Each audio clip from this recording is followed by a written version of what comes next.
I'm Phil, I'm Dave. and welcome to Filling In, Walking Dead Vlog, Season 5, Episode 2. The episode title is Strangers, and I can understand why it's called Strangers, because, well, yeah, there's a bunch of strangers in this one. There's a bunch of strange stuff going on. Yeah, a bunch of strangers. I watched this episode recorded off of my DVR, and I don't know if I caught the beginning of it exactly, or just, I don't know, because I got to see a bit more of an extended look at Morgan again. You know when Morgan was in the post, was after the credits, after the last episode. Yeah, I got to beginning of it. Yeah, they showed. Yeah, I got to see more of it this time. Like he's looking at tree markers. Yeah. So was that the beginning of it, or was that the ending of the last one? I think that was the beginning of the new one. The second one. Really? The second. Okay, because I don't know if my DVR kind of screwed up on it or something, but yeah, we got to see more of Morgan again. Only a couple seconds more, but yeah, it's good to see Morgan again. Hope to see more of him this season, and hope he doesn't die this season. But I mean, come on, it's Morgan. Anyway, so yeah, the episode kind of began with I guess people just talking with each other, going over what's gone on. You know, since like. I mean, the last episode we see them all together escaping, but this time we see them all together like, hey, it's sort of a meet and greet type of like thing. Like a reunion of everybody after they got out of the... Everybody, yeah, they got all out of the rail. They got all out of Terminus, the safe zone for all. Yeah. What a load of shit. If that's what you call it. If that's what you want to call it. Yeah. But, oh man, yeah. And, you know, we're all really seeing them actually getting to know each other and getting back together and everything. And it's like, I don't know, I guess it's like a same as usual type of deal, you know? Like, they're just doing what they were doing before, just keep on moving forward. Just trying to get to Washington, I guess. Well, you don't really know that. Yeah, but I mean, unless you read the comic, I'm not gonna spoil anything there. But yeah, I mean, I don't know if that's gonna be the case with the show, with the thing with Washington D.C. But yeah, if you read the comic, then you know something that Washington D.C. I'm not gonna say anything more. Okay, I'm just gonna leave it at that. But yeah, and it's sort of like, I don't know. I mean, there are some awkward moments, like especially with Tara, Maggie, and Glenn. You know. Yeah. Well, yeah. I mean, because I think Tara definitely has feelings for Glenn. I don't know. I mean, see, the thing of it is, Tara said that she liked girls, so I almost thought that she was feeling anxious around Maggie because she likes girls, but then when they got to that church, she was like, I was there when your father died. Yeah. I didn't know about the governor. And I thought, oh, that's why she felt so awkward. Yeah, that elephant in the room. I didn't... Okay, if you find last season when Glenn and Tara were trapped in that thing, and I didn't think that they were like... I didn't think that Tara was like gonna latch on to Glenn or anything like that. I just thought that maybe, I don't know. Maybe that was like a precursor to something that's coming up. I don't know. I doubt it, but I think it was just, yeah. Again, I think Tara's just still feeling guilt for what happened at the prison.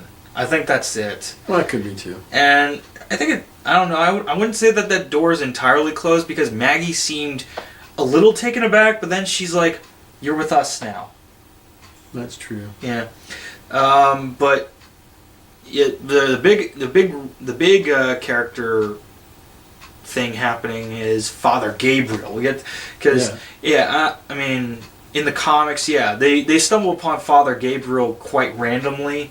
Because I didn't read the comics, so I'm like totally in the dark where this dude came from. But still, I mean, circumstances were a little bit different in both things, but it's still similar. Like, they meet him, they're really suspicious of him for good reason. I mean, like, for one, he's a priest. Like, not to make any jokes or anything about priests or whatever, but you get what I mean, right?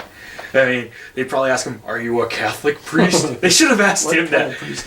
They should have asked him that. Are you a Catholic priest? Do I, Lord? And to quote, oh crap, I'm so tired. I forgot the name of the big Namekian from Grand Elder, the Grand Elder from Dragon Ball Z, from the Dragon Ball Z Abridged. You know, I was thinking Dragon Ball Z Abridged, the Grand Elder, when Gohan and Krillin encounter him, and he says to them, "Do I look Catholic to you?" That's they should have added an extra question, because Rick asked Father Gabriel the same questions. Right, yeah. How many undead have you killed? How many people have you killed, and why? And he's like, I didn't kill anybody. Yeah, I sin every day, and it's really awkward, that whole situation. It's all really awkward. I mean, in the comics, it's a bit more vocal. They talk more, but in the show, it's like, is anyone gonna address the fact that he's a priest, or anyone gonna ask him? They do let it open for questioning. I'll put it that way. Yeah, they ask him. I mean, there's a lot of awkward silences here when they first meet Father Gabriel. I'm like, is anyone going to say anything? Did someone forget their line? Is there a question they want to ask, but they don't want to ask it because he's a priest? Right. Yeah.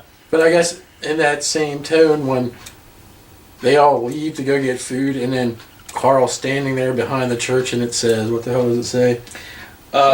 There will be hell to pay, or something like that. Or we hope you burn, or something like that. Yeah.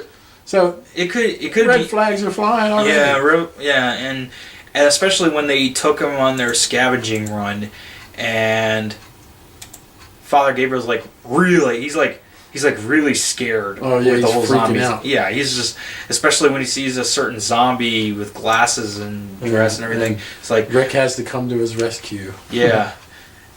And Rick tries to get Father Gabriel to talk about what was that all about, but Father Gabriel's like, yeah, he's not saying anything. Yeah, he doesn't want, but and then it's revealed when he looks at a picture that she was a member of his congregation or something. Yeah. It's like, oh man, what? So yeah, sort of the same. It might probably be the same issue as it is with the comics of Father Gabriel. I'm not going to say anything until it's officially addressed in the show, but yeah. But if it turns out the same way, I wouldn't be surprised if that were the case. I guess I'm going to have to get my ass on the ball and try to look at some of the comics. Yeah. Well, it doesn't matter. I mean, the show goes its own way. The comics go their own way. Sometimes they correlate, but yeah. But one way they both definitely correlate is near the end, and we'll get to that. But and Abraham is trying to get everyone to be in agreement to go to Washington, D.C. And honestly, in light of everything else they've been through, if they hadn't gone through what they had gone through, they probably would say no to it. But in light of everything that's happened, what other option do they have? Well, I guess Rick did say, you know what, we will go with you to... Yeah, but he didn't officially make up his mind until... all it took was baby Judith to get him to make up his mind. Oh, yeah. Yeah. I think she actually did say yeah. She might have. Yeah. Yeah. So, yay, baby Judith. Baby ass kicker. I like that one better. Little ass kicker. I like that one better. Yeah. And then Daryl and Carol just simply run off. I mean, they don't abandon the group. It's just that Daryl sees that car from the previous season that kidnapped Beth, and it's like, that's the same car that took Beth, and they just run off. Well, that's kind of the way the whole thing ended, I guess. Yeah, for those two. I mean, and then finally, oh boy, it didn't come as a surprise, but I was surprised that it happened it happened to the person that it happened to with Bob. Oh man, oh. Don't put it this way. Bob's in a world of shit right now. Oh yeah, but there's been plenty of shocking moments in the comic of Walking Dead, and one of the definite shocking moments post-Governor was with the Hunters, because that's what's going on right now. That's who the main villains are in this season, the Hunters. And in the comics, the Hunters were a group of people who, well, basically hunted Rick's group, and they took one of the members and ate their leg. In the comics, though, in the comics it was different. In the comics it was Dale. Dale got kidnapped, and he already lost a leg previously in the comic. But then, once when the Hunters kidnapped him, they ate his other leg. But this time in the show, it happened to Bob. But they both happen the same way. Like Gareth, Gareth in the show it's Gareth. In the comics, his name is Chris, and they both wear that friggin'. Is that a tracksuit jacket? Was that a tracksuit leather jacket or something? It sort of kind of resembles. It has like those white lines on it or something. Hey, if you're going to be a cannibal, you might as well dress in style. You know what I'm saying? What? I remember looking up on Wikipedia that one of the critics who gave this episode either a good review or a mixed review says that it happened to Bob and he gets his leg eaten by a hipster. Does Gareth seem like a hipster to you? No, not really. I don't know. Maybe it's just the way he acts. He's like all cool and everything. I mean, at least the governor was intimidating. Gareth comes off as somebody that anybody could really kick his ass if they tried, but yeah. But it's because he's got all these people working with him and everything. Yeah, it's like so anyone could kick his ass. 5 against 1, you could kick anybody's ass, I'm sure. Yeah. But the way it happens in the show is sort of the exact way they happen in the comics, almost word for word. Gareth says almost the same words as Chris, but the one thing that stands out above all is, oh man, I can't believe I'm forgetting the way he said it now. Hold on, give me a second. Okay. If it means anything to you, you taste a lot better than we thought. Oh, yeah. That's what was said. Oh man, and it's revealed that he's eating his leg, and it didn't look like human meat exactly. No. It looked more like, I was just working in the deli department, and I was seeing a lot of meat, and it looked like something like bologna or ham or something. Well, I used to be a butcher, and it didn't really look like anything that I've ever butchered. I can tell you that. But and then you see that leg in the open fire, and they're all eating it.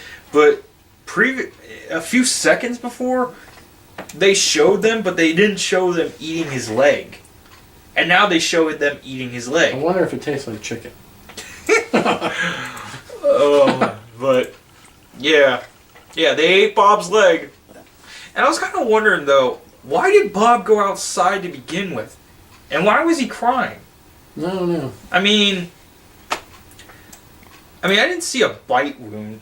You saw that walker get him underwater. Yeah, I almost thought at that particular point he got bit. Yeah. And he didn't want to say anything about it. So then he went outside but they never revealed that he got bit. Yeah, and see, that's another thing. And I don't know if they're going to be doing that for the next episode or something, but see, the thing with Dale is that when he got kidnapped, he was bitten by his zombie because he had gotten bitten on the shoulder, and he had walked off into the woods to die.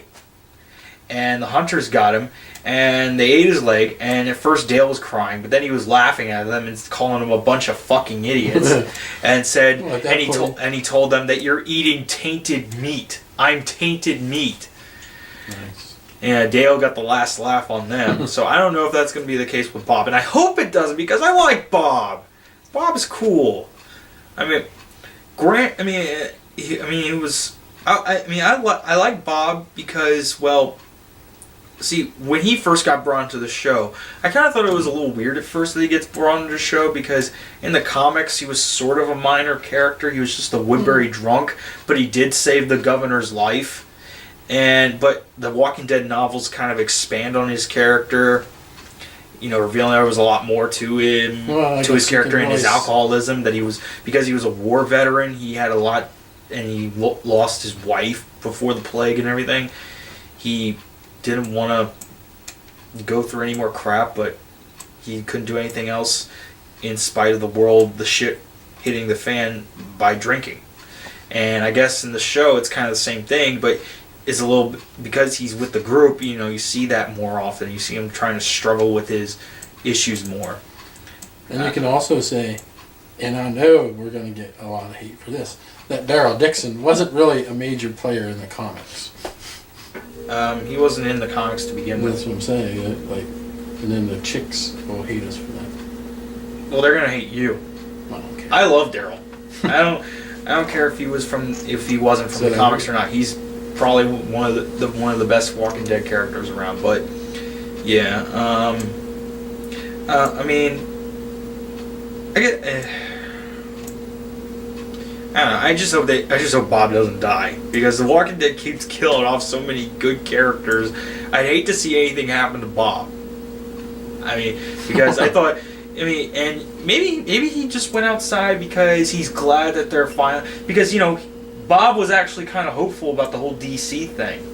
He was actually trying to convince Rick to do this, or was he trying to convince Sasha more? I think both, really. I think both of them. But, yeah, he was trying to get Lovey and Sasha there. Well, yeah. Well, they're already lovey to begin with, and maybe that's it. Maybe Bob was just crying because he's happy and sad at the same time that this is finally happening. That they might be finding a way to fix everything. Maybe that's it. I don't know. Or maybe he wants a drink. I don't know. I mean, with Dale, it was different because he walked off because he wanted to die. Because he got bitten on the shoulder by a zombie and he was going to turn, and he didn't want to turn. He didn't want to have the group to deal with it, so he walked off alone to die. I don't know why Bob walked off alone. Maybe he just needed to get some air. I don't know. But whatever the case, I hope they don't kill him off. Please don't kill off Bob. But anyway, what else is there? I think that's about it. That's pretty much it, I think, for this. Yeah. So and I'm waiting for the next episode. Same here. Because I'm curious with the whole thing with Daryl and Carol. And they're running Father off to chase the car now that Beth was in. Yeah, and they're hoping to get to Beth soon. And well, based on the previews that we've seen, I've read spoilers on the internet, but I won't say anything. Well, I'm not going to say anything. Okay. You can't believe the internet, so I'm not really going to say anything to incriminate myself with a spoiler. Well, it's because of the internet. We got that Avengers 2 trailer out now. So, but I'll let it go with that. Well, hey, based on the previews that we've seen, Beth is in this season, so maybe they'll find her, maybe they won't. I don't know. But I'm kind of surprised that they didn't continue the whole flashback thing, because the previous episode had the flashback. Yeah. Mm-hmm. I kind of thought they were going to do that, but I guess that's not the case this time. Maybe, I don't know. But whatever the case, I am both excited and dreading for what's going to happen next, which is always what The Walking Dead does. I've read spoilers, and I'm not going to spoil it. So, all right, so Walking Dead fans, Governor's Army, people who watch my show in general, I'm Phil. I'm Dave. And this is Filling In, Walking Dead Vlogs. See you later. See you.